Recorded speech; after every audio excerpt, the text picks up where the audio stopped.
ప్రియమైన దేవుని పిల్లలకు ప్రభువైన యేసుక్రీస్తు వారి పుణ్యనామములో వందనాలు.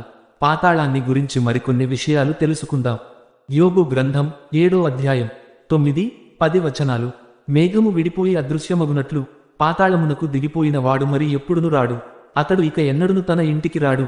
అతని స్థలము అతని మరల నెరుగదు. ఒక్కసారి మీ ఇంట్లో వాళ్ళని చూడండి. ఈ రోజు రాత్రికే మీ ప్రాణము పోయింది అనుకోండి. ఇక ఎప్పటికీ మీ ఇంటి వారిని చూడలేరు. ఎప్పటికీ తిరిగి ఈ భూమి మీదకి రాలేరు. కొన్ని రోజులకు మీ ఇంటి వారే మిమ్మల్ని మర్చిపోతారు.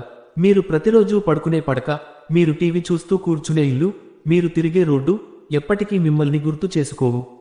పాతాళములో బాధపడడం తప్ప వేరే మార్గమే లేదు. యోబు గ్రంథము 21వ అధ్యాయం 13వ వచనము. వారు శ్రేయస్సు కలిగి తమ దినములు గడుపుదురు. ఒక్క క్షణములోనే పాతాళమునకు దిగుదురు.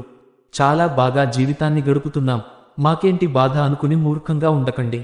ఎప్పుడు ఎవరు చనిపోతారో తెలియదు. చనిపోయిన ఒక్క క్షణంలోనే పాతాళములో చుట్టూ మంటల మధ్య కాలుతూ కన్ను తెరుస్తారు. ప్రతి నిమిషం మనకి ఈ ప్రమాదం ఉంది. గుర్తు పెట్టుకుని జీవించండి. లూకా సువార్త 16వ అధ్యాయం 24వ వచనము. తండ్రివైన అబ్రాహామా, నాయందు కనికరపడి తన వ్రేలికొనను నీళ్లలో ముంచి నా నాలుకను చల్లార్చుటకు లాజరును పంపుము. నేను ఈ అగ్నిజ్వాలలో యాతనపడుచున్నానని కేకలు వేసి చెప్పెను. ధనవంతుడు నరకంలో బాధపడుతూ ఒక్క చుక్క నీటి కోసం అల్లాడిపోతుంటే పట్టించుకునే దిక్కే లేరు. వేలికొనకు ఎంత నీరు వస్తుంది? ఒక్క చుక్క కూడా రాదు. అక్కడ పరిస్థితి ఎంత దారుణంగా ఉంటుందో మీ ఊహకే వదిలేస్తున్నాను. ధనవంతుడు అలా అడుగుతుంటే అబ్రాహాము గారు ఎటువంటి సమాధానాన్ని ఇచ్చాడో చూడండి. లూకా సువార్త 16వ అధ్యాయం 25వ వచనం. అందుకు అబ్రాహాము, కుమారుడా, నీవు నీ జీవితకాలమందు నీకిష్టమైనట్టు సుఖము అనుభవించితివి. అలాగుననే లాజరు కష్టము అనుభవించనని జ్ఞాపకము చేసుకొనుము. ఇప్పుడైతే వాడు ఇక్కడ నెమ్మది పొందుచున్నాడు, నీవు యాతన పడుచున్నావు. ఒక్క చుక్క నీరు ఇవ్వడానికి కూడా కుదరదు అని ఖచ్చితంగా చెప్పేస్తున్నాడు చూడండి. ఈ భూమి మీదనే దేవుడు మనకి సహాయం చేస్తాడు.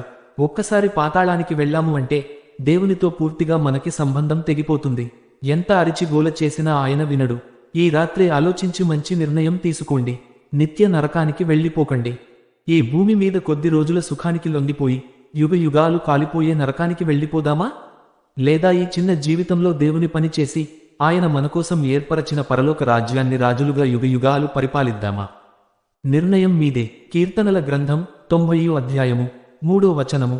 నరులారా, తిరిగి రండని నీవు సెలవిచ్చుచున్నావు. మన పరలోకపు తండ్రి రమ్మని ప్రేమతో పిలుస్తున్నాడు. ఆయన పిలుపుని అందుకుని ప్రతి ఒక్కరూ పరలోకానికి వెళ్ళాలి అని ప్రేమతో కోరుకుంటున్నాను. పాతాళము గురించి అనేకమైన సంగతులు ఉన్నాయి. ప్రభువు చిత్తమైతే వాటిని మరొకసారి మీకు తెలియజేసే ప్రయత్నం చేస్తాను. ఇప్పటికి ఈ అంశాన్ని ముగిస్తున్నాను. సెలవు. ఆమెన్.